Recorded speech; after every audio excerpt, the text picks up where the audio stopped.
कक्षा 7 की ऑनलाइन कक्षा में आपका स्वागत है। जैसे कि मैं आपको कक्षा 7 में गणित विषय का अध्ययन कर रहा हूँ और गणित के अंदर हम घात और घातांक जो अध्याय था उसके सवालों को हल कर रहे थे। तो आज हम जो सवाल कर रहे हैं वो है सरल करो। सवाल है 2 की घातांक 5 की घातांक 2 इंटू 7 की घातांक 3 बट्टा 8 की घातांक 3 इंटू 7। इसको आपको सरल करना है।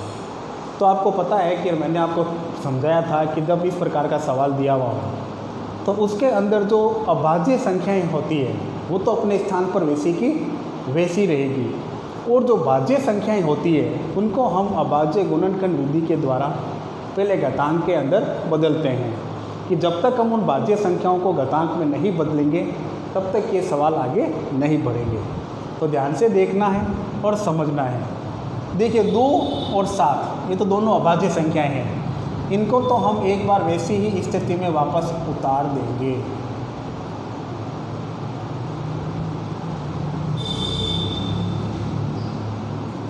अब 8 दे रखा है, अगर मैं 8 का अभाज्य गुणनखंड करूं तो 2 के पाड़े से 8 गया 4 बार, फिर 2 के पाड़े से 4 गया 2 बार, और फिर 2 का 1, तो 2 कितनी बार आया 1 2 3, तो हमारी संख्या बनी 2 की घातांक 3, 2 की घातांक 3 ब्रैकेट, और ये खुद की घातांक 3 थी वो हमने इसको यहाँ पे उतार दिया इंटू 7। अब आपको जब मैंने ये शुरू किया था घात और घातांक वाला तो बताया था कि जब घातांक की घातांक लेना हो, घातांक की घातांक दे रखी हो और इसको हल करना हो तो हम क्या करते हैं, इन दोनों घातांकों की आपस में गुणा कर देते हैं। क्या कर देंगे, गुणा कर देंगे। तो देखिए 2 की घातांक 5 इंटू 2, 5 को 2 से क्या कर देंगे गुणा, फिर इंटू 7 की घातांक 3 बट्टा, वही स्थिति नीचे है 2 की घातांक 3 इंटू 3 फिर इंटू 7। अब पहले गुणा करेंगे घातांक की 2, तो 5 को 2 से गुणा किया 5 दूनी 10 और 7 की घातांक 3 अपने स्थान पर, फिर 2 3 को 3 से करेंगे 3 3 9 इंटू 7।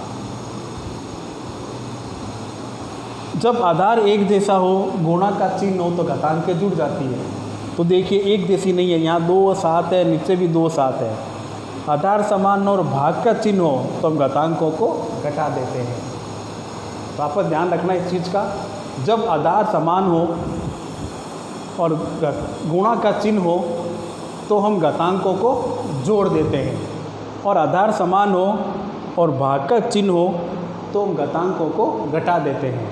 तो यहाँ पर हम घातांकों को क्या करेंगे, घटा देंगे। तो मैं सवाल को इस तरफ कर रहा हूँ, ध्यान से देखना। 2 ऊपर देखिए 2 की घातांक 10, नीचे 2 की घातांक 9, तो हम क्या करेंगे, इस 10 में से 9 को घटा देंगे इंटू 7। ऊपर 7 की घातांक 3 और नीचे कितनी है 1, तो 3 माइनस 1, तो 10 में से 9 गया तो 1 ही बचेगा इंटू 7। 3 में से 1 कम करना है तो कितना 2, तो 2 इंटू 7 की घातांक 2 है ना, तो 7 को हम 2 बार लिख देंगे और इनकी क्या कर देंगे गुणा। तो 7 को 7 से गुणा किया, 7 7 49, फिर इसको 2 से गुणा, 2 9 18, हासिल राखी 1, 4 दूनी 8, 8 1 9, तो हमारा आंसर आया 98। कितना आया 98।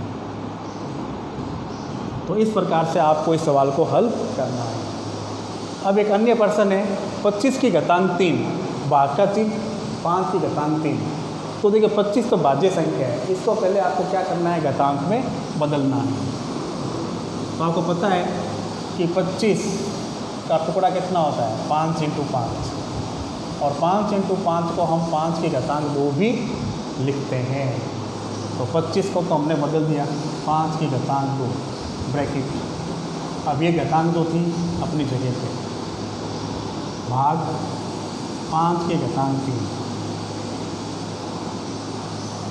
अब ऐसी स्थिति जब होती है, बताया मैंने आपको, घातांक की घातांक लेना हो तो हम घातांकों के आपस में क्या कर देंगे, गुणा कर देंगे। तो गुणा कर दो, 5 के घातांक 2 × 3 और 5 के घातांक 3, तो गुणा किया 3 दूनी 6 भाग 5 के घातांक 3। अब देखिए आधार एक जैसा है 5 5, बीच में भाग का चिन्ह है, तो हम घातांकों को घटा देंगे। तो 6 - 3, तो संख्या रह गई 6 में से 3 गया 3। अब 5 की घातांक 3 है, तो 5 को कितनी बार लिखेंगे, 3 बार। 5 × 5 × 5, तो 5 को 5 से गुणा करो, 5 जगह 5, 5 दूनी 10, 5 6 15, 5 2 के 20, 5 5 25। फिर 25 को हम 5 से करेंगे, तो 25 से कम 25, 25 दूनी 50, 25 के 75, 25 का 100 और 25 5 125, और ये आपका आंसर। तो इन सवाल, 2 सवाल है ये, इन दोनों सवालों को अपनी कॉपी में नोट करना है और फिर इन्हीं सवालों को वापस आप अपने आप बिना देखे हल करने का अभ्यास कीजिए। धन्यवाद।